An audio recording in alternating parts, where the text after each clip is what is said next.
यह कहानी एक पुरानी हवेली की है जो शहर से दूर एक घने जंगल के बीचों बीच स्थित थी। इसे लोग भूल भुलैया हवेली कहते थे। इस हवेली के बारे में कहा जाता था कि यहाँ जो भी गया वो लौटकर कभी नहीं आया। कई सालों से वीरान पड़ी इस हवेली के आसपास की हवा भी अजीब और भयानक महसूस होती थी। कहानी की शुरुआत होती है 4 दोस्तों राकेश, सुमित, नेहा और पायल से, जो शहर में रहते थे और नए नए रोमांचक अनुभवों की तलाश में रहते थे। एक दिन उन्हें इस भूल भुलैया हवेली के बारे में पता चला। कहते हैं कि इस हवेली में अंदर जाने के बाद रास्ता ढूंढ पाना बहुत मुश्किल होता है और वहां कुछ अजीब सी घटनाएं होती हैं। सभी दोस्तों ने मिलकर इस हवेली में रात बिताने का साहसिक फैसला किया। वे इस बात से अनजान थे कि उनके सामने कितनी खौफनाक रात आने वाली थी। वे दिन के समय हवेली के पास पहुंचे और सूरज ढलने का इंतजार करने लगे। जैसे ही अंधेरा हुआ वे सब अपने टॉर्च लेकर हवेली के भीतर घुसे। हवेली में घुसते ही एक अजीब सी ठंडक महसूस हुई। चारों को अजीब सा डर लग रहा था, लेकिन वे सब अपने डर को हंसी मजाक में उड़ा रहे थे। कहानी अच्छी लग रही हो तो वीडियो को लाइक जरूर करें। हवेली में अंदर घुसते ही उन्हें बड़ी बड़ी सीढ़ियां और कई दरवाजे दिखाई दिए। ऐसा लगता था जैसे हर दरवाजे के पीछे एक नई दुनिया छुपी हुई है। जैसे ही वे आगे बढ़े हवा में एक अजीब सी गंध महसूस हुई। एक पुराना झाड़ फानूस जो कि हवेली के बीचों बीच लटका था, अचानक खुद ब खुद हिलने लगा। सभी ने इसे हवा का असर समझा और ध्यान न देने का फैसला किया। राकेश ने धीरे से एक दरवाजा खोला और जैसे ही उसने अंदर कदम रखा उसे लगा जैसे कोई और भी वहां मौजूद है। वह चौंक कर पीछे हटा और बाकी तीनों के पास लौट आया, मगर उसके चेहरे पर छाई हुई दहशत देखकर सभी सहम गए।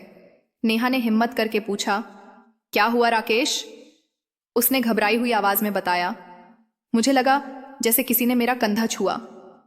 अभी वे इस बात को समझने की कोशिश कर ही रहे थे कि अचानक से एक जोरदार चीख हवेली में गूंज उठी। यह चीख इतनी भयानक थी कि सबके रोंगटे खड़े हो गए। सुमित ने जैसे ही अपने बैग से अपना फोन निकालने की कोशिश की, तभी उसके हाथ से फोन नीचे गिर पड़ा और अपने आप ही बंद हो गया। उनका डर अब धीरे धीरे बढ़ता जा रहा था।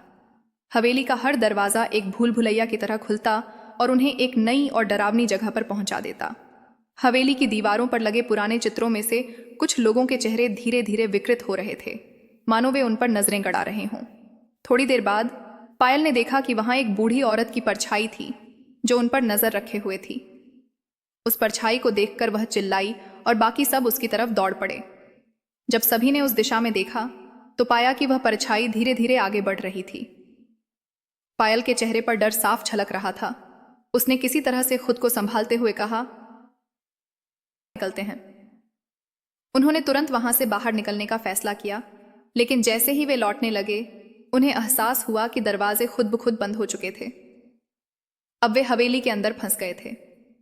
सभी ने अपनी टॉर्चें जलाकर बाहर का रास्ता ढूंढने की कोशिश की, पर जितना भी वे आगे बढ़ते उसी दरवाजे के सामने लौटकर आ जाते। अब समय रात का आधा बीत चुका था और अंधेरा और घना हो चला था। हर कदम पर उन्हें लगता था कि कोई उनके पीछे चल रहा है।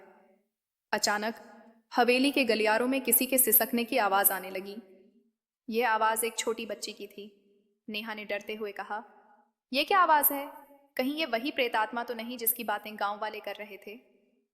राकेश ने हिम्मत जुटाकर कहा, हमें डरना नहीं चाहिए, ये सब बस हमारा वहम है। हम चारों साथ हैं और कुछ भी बुरा नहीं होगा। लेकिन उसके ये शब्द अभी खत्म ही हुए थे कि अचानक एक दरवाजा खुद ब खुद खुल गया और वहां एक सफेद साड़ी में लिपटी औरत खड़ी दिखी। उसका चेहरा झुका हुआ था और बाल बिखरे हुए थे। उसने धीरे धीरे अपना चेहरा उठाया और उसकी लाल लाल आंखें सबको घूर रही थीं। अब चारों दोस्त भय से कांप रहे थे और वहां से भागने की कोशिश कर रहे थे, लेकिन उनके कदम भारी हो गए थे।